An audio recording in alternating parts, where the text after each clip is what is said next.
Terima kasih Tuan Yang Di-Pertua. Saya ingin merujuk kepada umur yang ditetapkan, katakan kanak-kanak dan orang muda.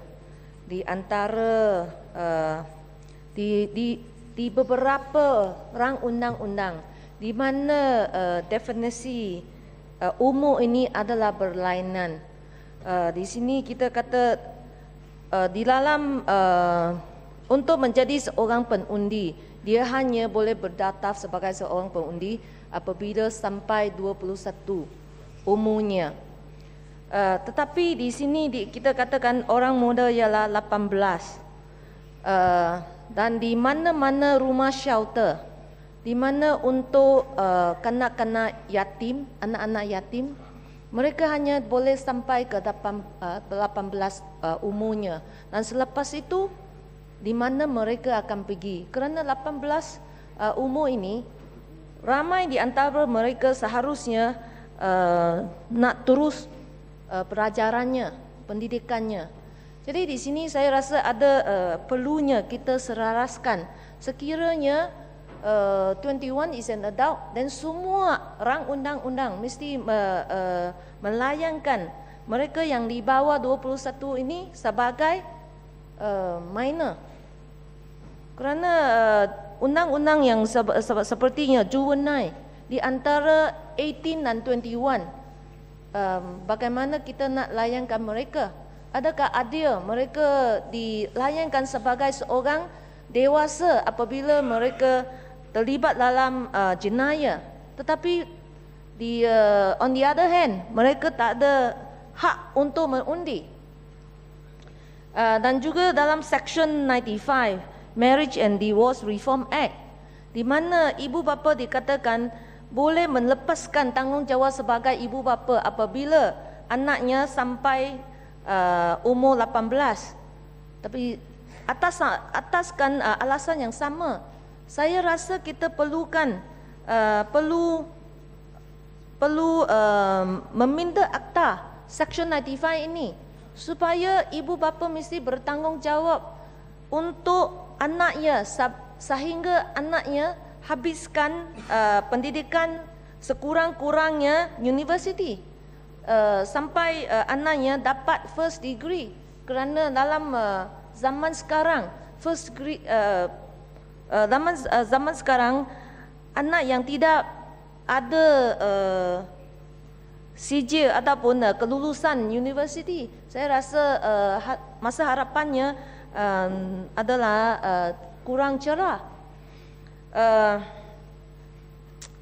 Dan juga saya setuju bahawa kita mesti beri peluang kepada kanak-kanak ataupun orang muda untuk bekerja. Walaupun di dalam keluarga yang bukan katakan miskin, tapi mereka ingin mengadakan pengalaman untuk bekerja, seperti selepas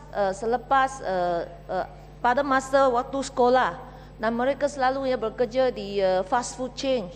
Di sini saya rasa kita perlu ambil satu langkah yang lebih mendalam lagi untuk meningkatkan kepentingan mereka dari segi bukan sahaja jenis pekerjaan seperti yang ditetapkan di dalam akta ini, tetapi juga bayaran gaji mereka. Saya rasa harus mereka ada satu gaji minimum per hour, supaya mereka tidak ditindas, diambil peluang ke atas mereka kerana mereka muda, mereka tak ada peluang yang lain untuk bekerja.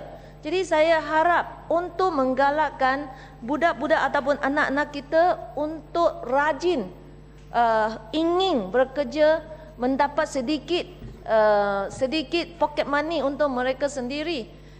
Saya harap kita adakan minimum wages untuk golongan sekurang-kurangnya untuk golongan ini. Dan saya memohon supaya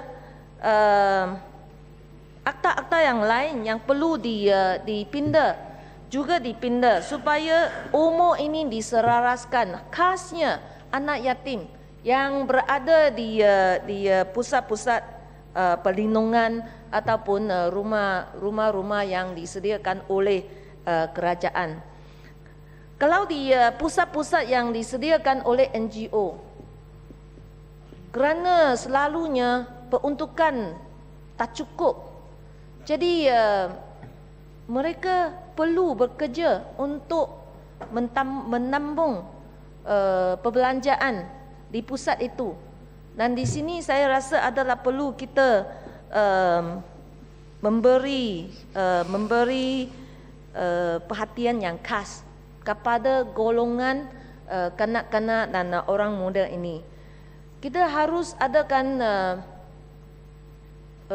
akta ataupun regulation anak-anak yatim yang sampai 18 umur, di mana mereka pergi kalau mereka tidak boleh terus di dalam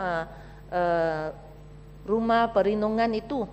Dan saya rasa kita perlu ada we need to think a bit further untuk for this group of children. Dan juga juvenile. What is the age considered juvenile? Kalau kita kata hanya 21 you can vote, so 21 must be the age.